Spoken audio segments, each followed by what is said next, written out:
Les Abruzzes.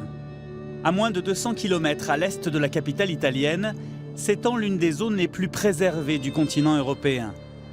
C'est ici que vit l'ours marsicain, une sous-espèce de l'ours brun des Alpes, légèrement plus petit, au pelage plus clair et dont la survie ne tient qu'à un fil.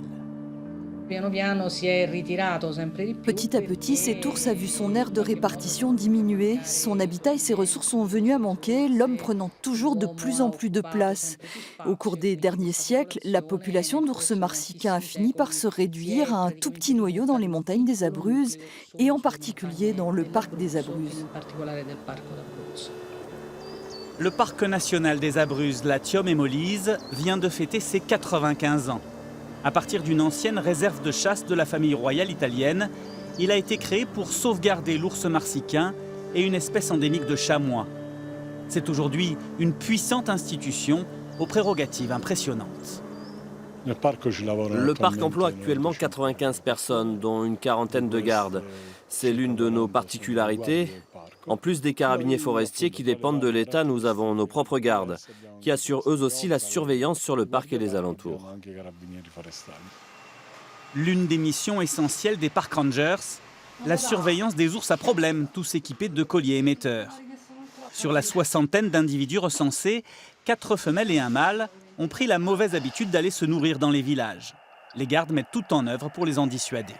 C'est très difficile d'anticiper les déplacements de l'ours.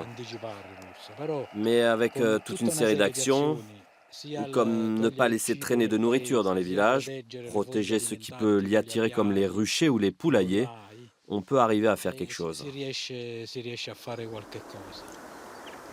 En plus de ses propres gardes, le parc dispose d'un système de zonage bien particulier. À l'intérieur de ses 51 000 hectares, 4 zones réglementent les activités humaines.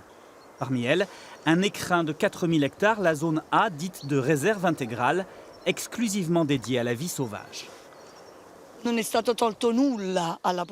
n'est privé de rien, il a toujours accès à l'essentiel des ressources du parc.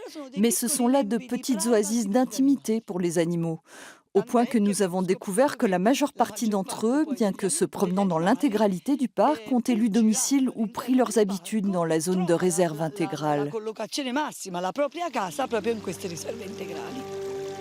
En dehors de la zone A, place aux activités humaines comme la coupe du bois ou l'élevage. Le parc des Abruzzes fait figure de référence en matière de coexistence entre pastoralisme et vie sauvage.